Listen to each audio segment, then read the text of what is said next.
Just one. I mean, I can't say it enough in terms of how proud I am of that group of young men and my coaching staff, and to kind of withstand me and what I felt at the time was the right thing to do. As much as my wife will probably make me sleep on the couch tonight.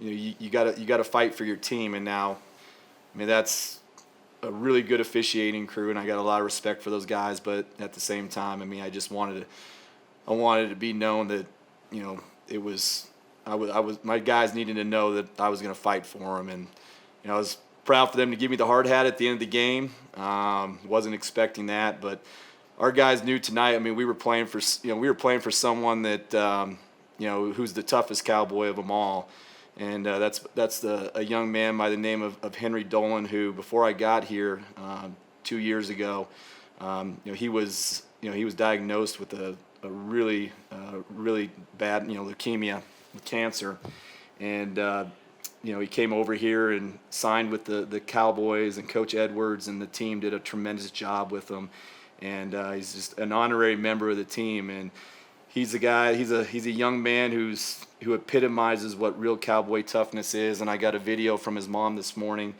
showing him walking through the hospital, ringing the bell that signifies his last cancer treatment, and he's cancer free.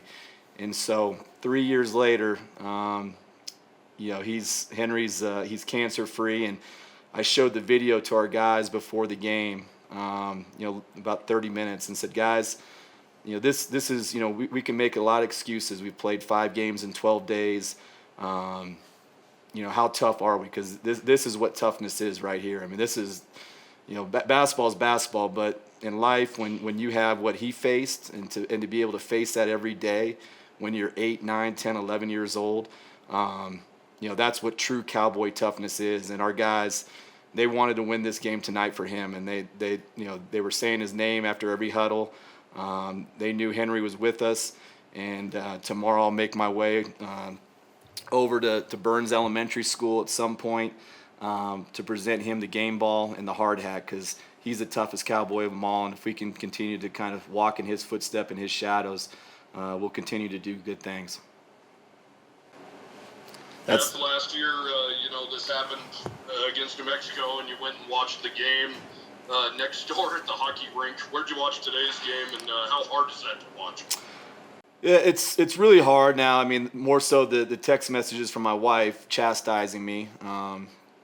She's known me since I've been in the 6th grade, and so, I mean, it's not like she didn't know that I fool people sometimes. I'm pretty stoic, and I'm pretty even kill, but I guess I can blow a circuit, and she's probably witnessed it a couple times over the course of the 30-some years we've been together. So, but with that, I was in the 72-20 room watching, and it's easy to be the armchair quarterback. So I was pretty much like you guys and everybody else tonight, wondering why we were doing certain things. But when you have an experienced coaching staff like I do, when you have an experienced team, when you have guys on the floor that have a lot of intelligence, and we played so much together, they pretty much especially from an offensive standpoint. I mean, they just pretty much put themselves in the positions they thought they needed to put themselves in, with a little guidance from the coaching staff. But it's not too complicated. Just make sure you get the ball to Graham, or get to Maldo, space the floor. Now Maldo, he sprained his ankle pretty good there, and so he didn't feel like he could really do a lot. But luckily down the stretch, the adrenaline kicked in, and what can you say about that crowd? I mean, I could hear that crowd reacting. Kind of was. Luckily, it wasn't tape delayed by 5 seconds like it was at Air Force, to where I could actually know what was going on. And so, just a tremendous effort on all parts, and just the winning plays that we made down the stretch. I mean, the cowboy toughness that we talk about, that was on full display. Jeff, is it a little bit frustrating watching the way that Graham gets officiated sometimes? It feels like he gets the Shaq treatment where you're getting an offensive foul and touch fouls on the other end. Yeah, I mean, it is what it is. I mean, I'm not going to comment too much on it. I just, it's also too where Graham has to understand and learn, what he can and can't do. But it's it's not even him. It's David Roddy, Orlando Robinson, some of the bigger guys in this league where.